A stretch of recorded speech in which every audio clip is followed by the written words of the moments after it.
Hello everyone, আমি সুস্মিতা। আমার নতুন আরও একটা ভিডিওতে তোমাদের সকলকে জানাই স্বাগত।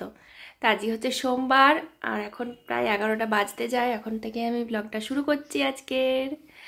আর আজকে যাব ওকে নিয়ে আবার ডাক্তারের কাছে, মানে চেক আপ করাতে।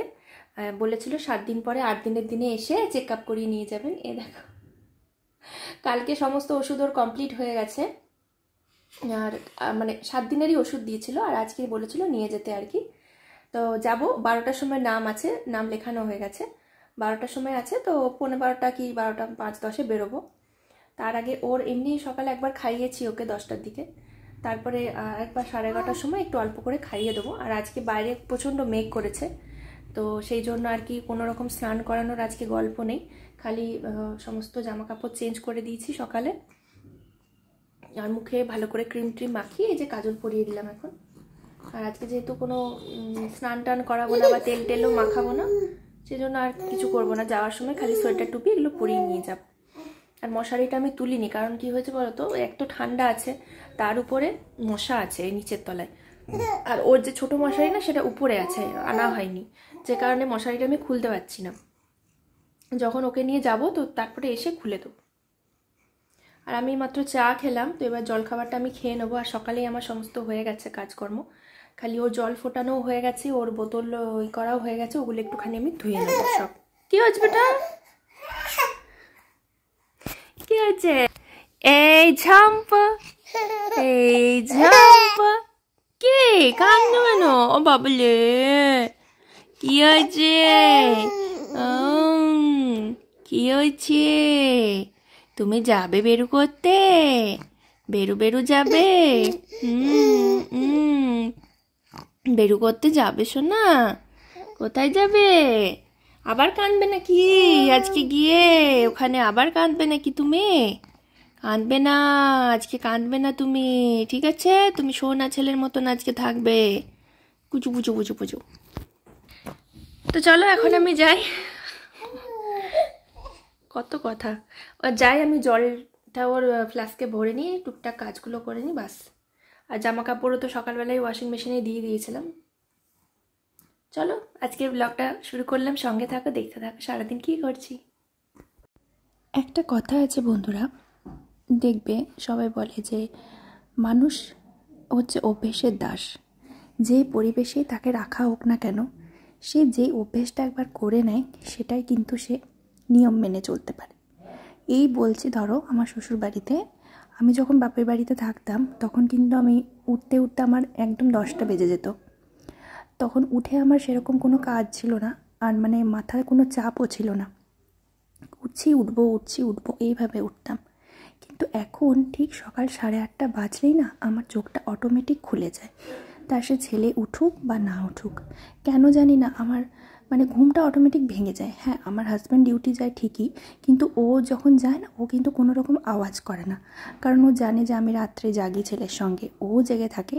কিন্তু যখন ভোর রাতে ছেলে উঠে, তখন আর আমি ওকে জাগাই না, তখন ও ওর মতন ঘুমাতে থাকে, আমি আমার মতন ছেলেকে খাওয়াই, ডাইপার চেঞ্জ করি, তারপর ঘুম পাড়াই, নিজের মতন করতে থাকি। তাই জন্য ও যখন ডিউটি যায় তখন আর আমাকে উঠায় না। হ্যাঁ, নিজের থেকে আমি উঠে গেলে সেটা আলাদা কথা। তো সেটাই বলছি যে আমি না অটোমেটিক এখন আমার 8:30টায় ঘুম ভেঙে যায়, কারণ আমার মাথার মধ্যে ঘুরতে থাকে যে আমাকে ঘুম থেকে উঠে অনেকগুলো কাজই করতে হবে। এই যেমন ধরো যেগুলো করছি সেগুলো, তার সঙ্গে এখন অ্যাড হয়েছে স্নানটা। তবে এখন সকালবেলা স্নান করতে না আমার ভয় লাগে, মনে হয় যদি আবার ঠান্ডা লেগে যায়, কারণ এই সবে ছেলেটা ঠান্ডা থেকে উঠছে, আর বলে মায়ের ঠান্ডা লাগলে নাকি বাচ্চা ঠান্ডা লেগে যায়।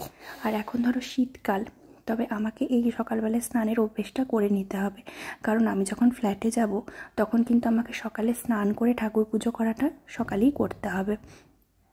তা না হলে তো আমি সময় পাবো না, বলো।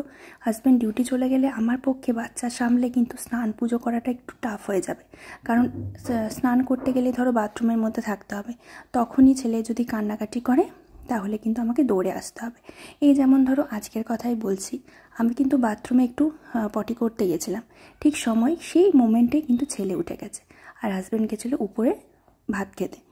তো আমি কি করলাম, হাফ পটি করে বেরিয়ে চলে এসেছি। কী করব, ছেলে কাঁদছে, তখন কি আর আমি বসে বসে ওখানে পটি করতে পারি বলো, সেটা কি সম্ভব? তো এই ধরনের জিনিসগুলোই বলছি যে আমাকে কিন্তু হাজব্যান্ড থাকতে থাকতেই ওখানে এই স্নান পুজোর অভ্যেসটা করে নিতে হবে।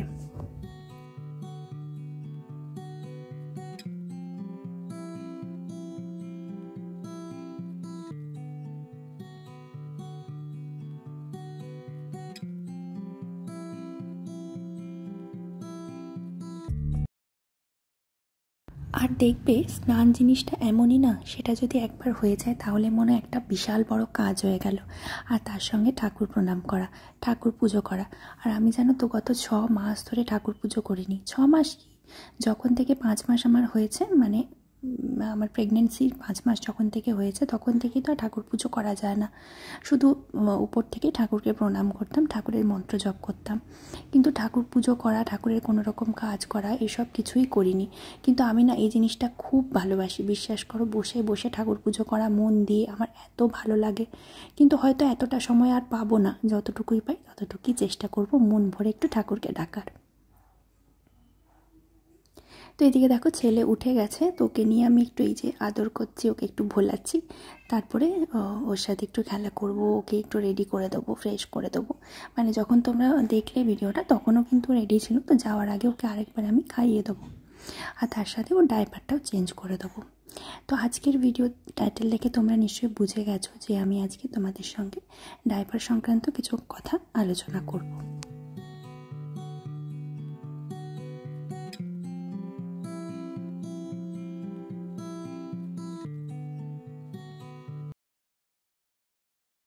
ডাইপার পরানো নিয়ে কিন্তু অনেকের মনে অনেক ধরনের প্রশ্ন থাকে, যে বাচ্চাদের ডাইপার পরানো ভালো কি ভালো না, সেটাতে তাদের শরীরের কোনো ক্ষতি হয় কি না, কোনো র্যাশ বেরোয় কি না, বা ধরো এই যে অনেকে বলে না যে ডাইপার পরালে কোমর সরু হয়ে যায়, কোমর বাড়ে না, এই ধরনের অনেক মানে প্রশ্ন কিন্তু ওঠে।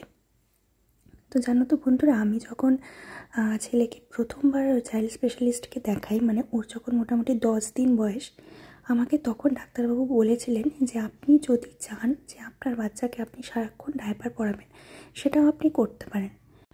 আবার যদি চান যে ডাইপার পরাবেন না, সেটাও আপনি করতে পারেন। দুটোই কিন্তু আপনার হাতে আছে, আপনি কোনটা নেবেন। কিন্তু আমি দেখেছি যেন ও যখন থেকে হসপিটালে অ্যাডমিট ছিল তখন থেকে কিন্তু ওকে ডাইপার পরায়, মানে সমস্ত বাচ্চাদেরই পরায়, সেটা আমি নিজের চোখেই দেখেছি, আর আশা করি তোমরাও জানো। তো সেই জন্য আমি ওকে ডাইপারটা পরাতাম একদম ছোটোর থেকে, মানে যখন থেকে ও মানে হয়েছে, তারপরে যখন ও হসপিটালে ছিল, মানে যে কদিন ছিল আর কি, আমি আর ও যে কদিন ছিলাম, তারপরে যখন আমি বাড়ি আসি আমি তখন থেকে কিন্তু ওকে ডাইপার পরাই। হ্যাঁ, তবে তার একটা নির্দিষ্ট সময় ছিল, শুধুমাত্র রাতটুকু। কারণ দেখো, রাত্রে ওরও ঘুমের প্রয়োজন, আমারও ঘুমের প্রয়োজন। তখন কিন্তু অতটাও ভালো ঘুমোতো না, মানে মাঝে মধ্যে উঠে যেত, আমিও ওর সাথে উঠতাম, কিন্তু ওই যেটুকু সময় ঘুমাতো সেটুকু সময়ই একটু রেস্ট হতো আর কি। আর সারাদিন কিন্তু আমি ওকে ডাইপার পরাতাম না, কারণ ও হয়েছিল ওই জুন মাসে আর কি। তো তখন বেশ ভালোই গরম থাকে, যেদিন যেদিন বর্ষা হতো সেদিন সেদিন চেষ্টা করতাম পরানোর, কারণ তাহলে কি হবে, পাগুলো একটু ঠান্ডা থেকে বাঁচবে। কিন্তু আমাকে ডাক্তারবাবু একটা ক্রিম দিয়েছিলেন, যেটা ডার্মাডিউ বলেছিলেন এই ডার্মাডিউ ক্রিমটা যদি আপনি লাগান তাহলে আর কোনো র্যাশ হবে না।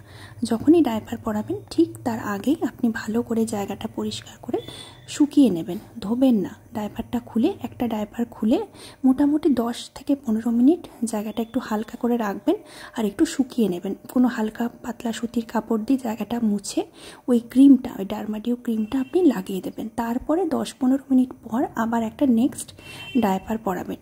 আর মোটামুটি ডাইপার 8 ঘন্টা অবধি পরানো চলে, কিন্তু বাচ্চা যদি খুবই টয়লেট করে তাহলে মোটামুটি 2 থেকে 3 ঘন্টা পর পর ডাইপার চেঞ্জ করে দেওয়া উচিত। তা না হলে কী হবে বলো তো, ওদের একটা অস্বস্তি হবে, মানে ভিজে জায়গার মধ্যে যদি থাকে তাহলে একটা অস্বস্তি হবে। যতই বলো, আমাদেরকে যদি সারাক্ষণ একটা প্যান্ট পরিয়ে রেখে দেয়, ভিজে প্যান্ট, আমাদের কেমন হবে ঠিক সেই রকম। তবে না, অনেকে ভয় পায় যে র্যাশ বেরিয়ে যাবে, সেটা কিন্তু একদমই নয়, র্যাশ কখনোই বেরোয় না। ভালো কোম্পানির যদি ডাইপার ইউজ করা হয়, একটু দামি বা একটু ভালোভাবে দেখে শুনে, তাহলে কিন্তু কোনো র্যাশই বেরোয় না।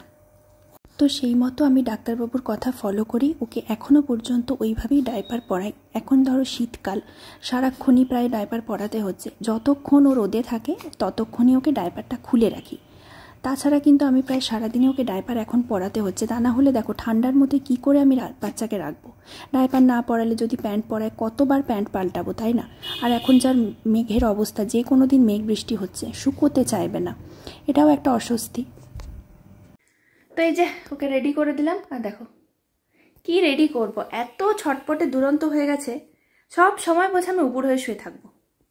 তো এখন এই মাথার এই টুপিটা দিলাম আপাতত, যখন বেরোবো তখন এই যে এই টুপিটা পরিয়ে নিয়ে যাব।